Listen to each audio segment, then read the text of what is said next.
Sandra has driven the Southern State Parkway her whole life. She knows the exits, she knows the bottlenecks. She drives it twice a day. She's been rear-ended twice in 4 years. Neither time was her fault. On the most dangerous roads on Long Island, familiarity doesn't protect you. It just means you've been lucky so far. I'll go through the roads I see come up again and again in the cases that land on my desk. And I'll tell you something the DOT won't. When the road itself is the problem, there are legal questions worth asking that most injured drivers never think about. Long Island has a traffic problem that doesn't get talked about enough. This isn't generic suburban traffic. These are specific roads with specific histories, stretches where crashes happen at a rate that should make every driver angry, not just cautious. Let me start where it always starts in my office, the Southern State Parkway. The news calls this one out constantly, and they're right too. The Southern State has seen more serious crashes than almost anywhere else on Long Island. The governor has ordered extra patrols there. That's not a small thing. When the governor of New York is directing law enforcement resources to a specific road, that tells you everything about the risk profile. The issues are structural: narrow lanes, no shoulders in many sections, high speeds, and merge points that were designed for a 50s traffic volume. The road hasn't kept up with the population around it. I've handled cases from the Southern State where my clients were doing nothing wrong, maintaining speed, following distance, and they still got hit because someone panicking at a merge point cut across 2 lanes without looking. Comparative negligence cases can be complicated here, but when the fault is clear, these are serious cases with real value. The Sunrise Highway runs parallel to the Southern State and generates its own steady stream of crashes. Strip mall entrances, constant lane changes, drivers cutting across multiple lanes to make a left turn they almost missed, speed differentials between the center lanes and the turning lanes. I see rear-end crashes, side swipes, and pedestrian strikes on Sunrise with regularity. It's a high-volume commercial corridor designed for cars, not safety. Hempstead Turnpike is another one. Nassau County's version of a road that's doing too many jobs at once. It's a commuter route, a commercial strip, and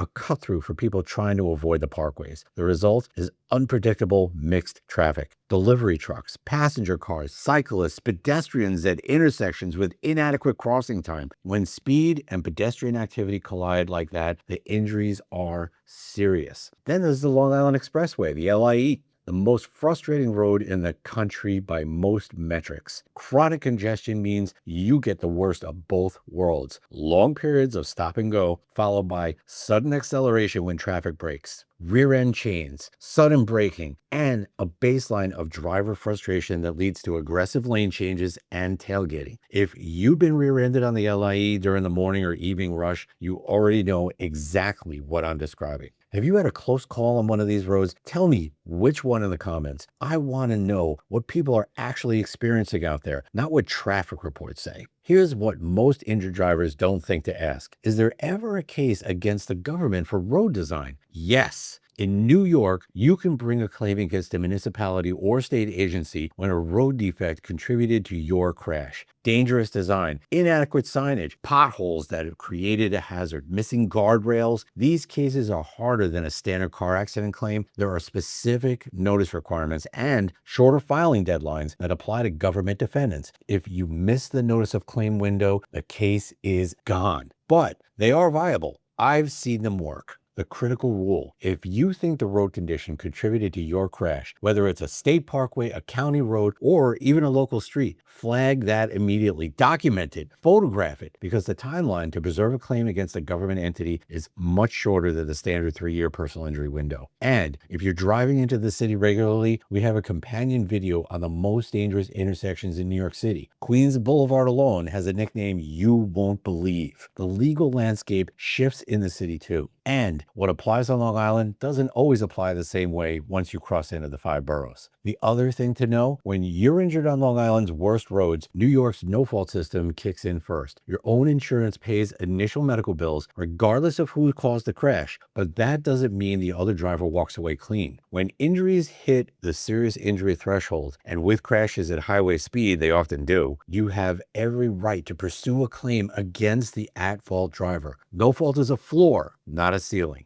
The roads I've described haven't been secrets. The crash data has been public for years. The risk is documented. The question is whether you're protected when the inevitable happens. If you drive into the city too, don't miss the next video. Most dangerous intersections in New York City. It's a different level of dangerous, and Queens Boulevard comes with a history that should make you take a different route. I'm Richard Jaffe of Cohen and Jaffe, Long Island and New York City personal injury law. Numbers in the description if you need to talk. Hit subscribe, drop a comment. Which Long Island road do you avoid and why?